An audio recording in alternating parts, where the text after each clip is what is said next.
More than 85 to 90% of job seekers have unprofessional resume and or badly formatted resume. Do you know that recruiters take just 10 to 20 seconds to scan a resume and shortlist for an interview? Hello friends, welcome to your channel. This video is about how to design a professional resume so that you will be shortlisted for an interview. Please watch this video from the beginning till the end as I have clearly explained each step in this video. Before start preparing your resume, you please always keep in mind that recruiters always want to know what you can provide to the company and not what you expect from the company. So you should focus more on what company expects from you and not what you expect from the company based on the job description the recruiters have advertised. How to get shortlisted for an interview? Here are all important practical tips, steps and strategies you have to follow before and when you are preparing your resume. The first thing which you have to keep in mind, the format in which you have to prepare your resume.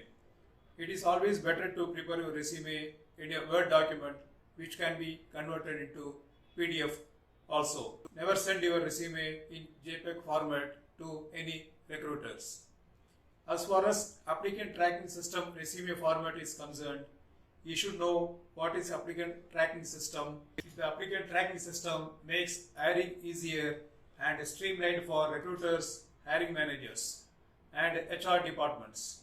With thousands of applications received for just one post, it is very difficult for recruiters to go through all the resumes.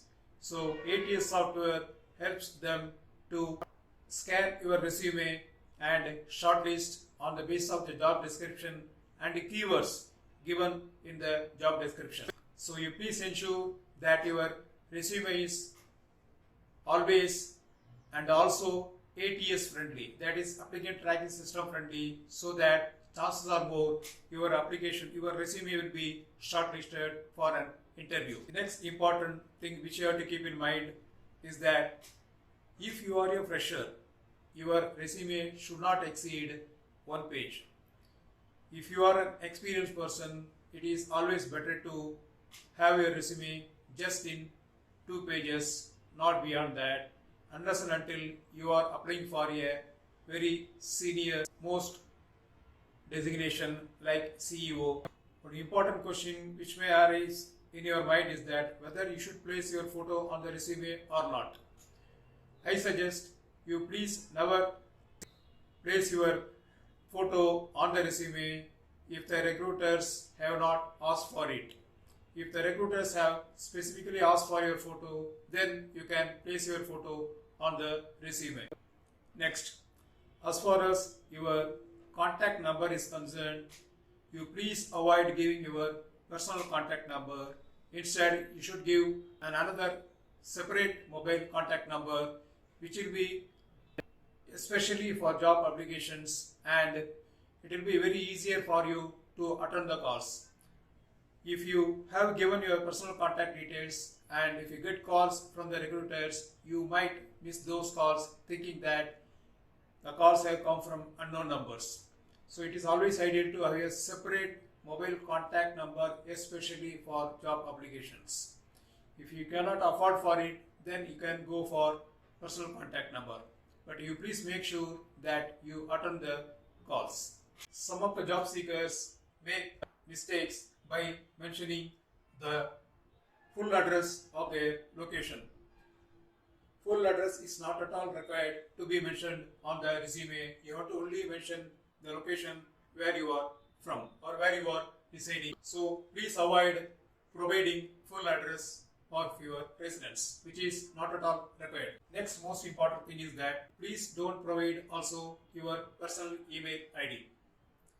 It is better to have a separate email ID, especially for your job application. Why? Because if the recruiters have sent any important mail, it might go to your junk folder, which you might miss to read. So it is better to have a separate email ID, especially for job application. If you can afford, you can go for a webmail ID which you can easily get with your domain name.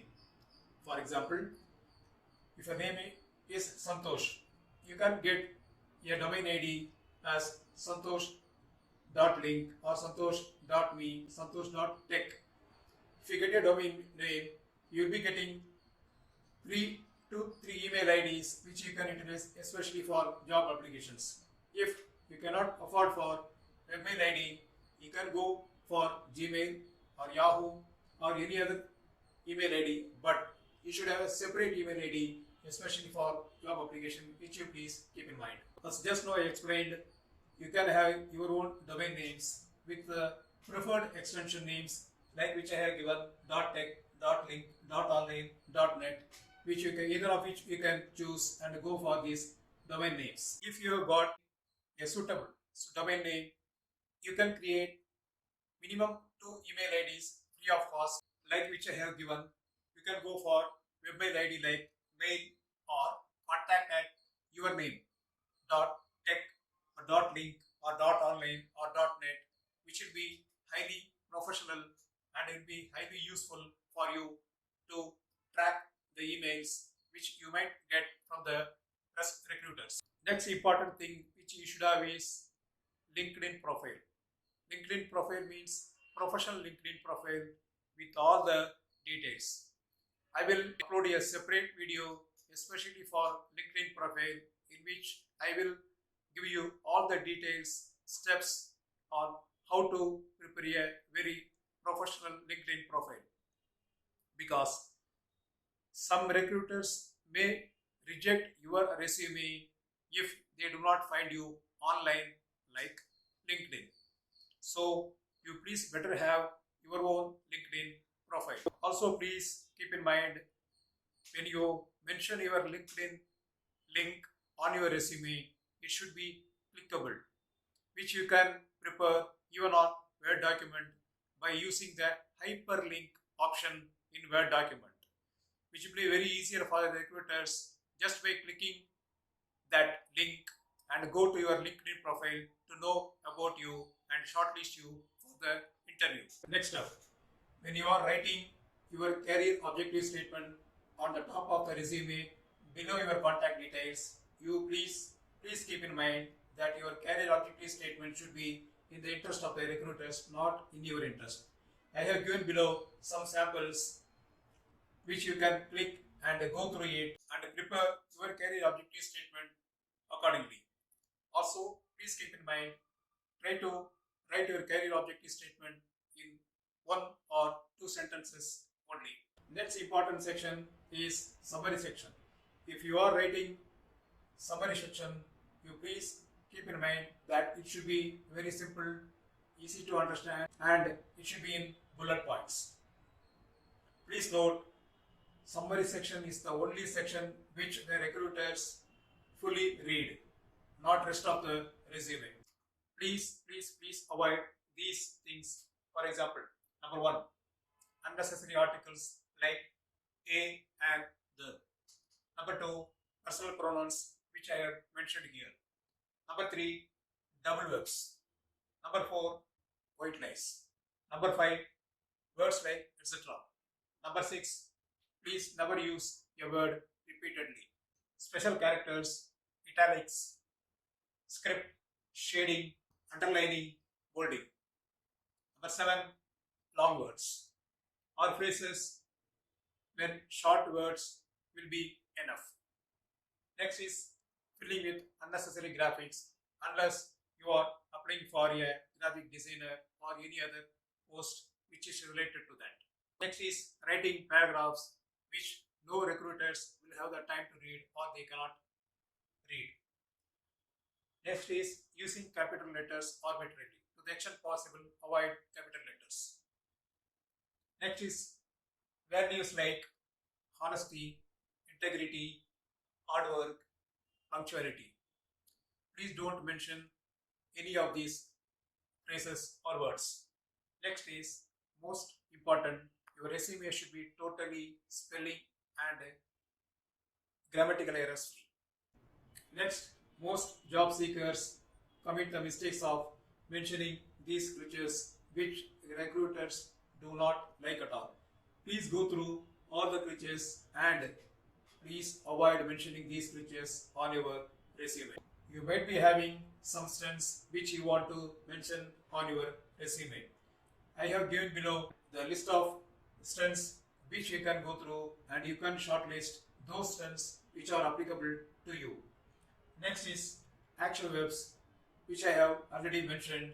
I have given below the list of action verbs which you can choose and use on your resume, but those action verbs should be followed by frequency, numbers, scale, quantity. These are the important and free websites where you can prepare beautiful resumes. But you please keep in mind, you should prepare your resume from these websites if you are going for an walk-in interview, and also please note you should not include your photo on your resume with some exceptions, and you please prepare your resume preferably in a single column and not 2-3 columns, by which your resume might get rejected if your resume is shortlisted through ATS software, that is applicant tracking system software. If you want to prepare ATS friendly resume, you can go to the website called cultivatedculture.com. The link of which I have given in the description. You can click that link and prepare your resume, which will be totally 100% ATS friendly. You can save that file permanently, and whenever you want to make some changes, you can do it from the same website. For professional looking resume formats, I have given below the link of a PDF file in which you can see some samples of professional looking resumes on which basis you can prepare your resume. Again, if you think there might be more than 100 to 200 applications for a vacancy, it is always better to prepare your resume ATS friendly, or you please prepare professional looking resume without your photo and also with a single column and not 2-3 columns. Please follow all these practical tips, steps and strategies which I have explained from the beginning till now, and also by using the PDF files which I have given below in the description. If you need any help or clarification, or if you have any doubt, please put your doubts and clarification in the comment box below. I will clarify to you whenever possible for me too. Thanks for watching this video. All the best.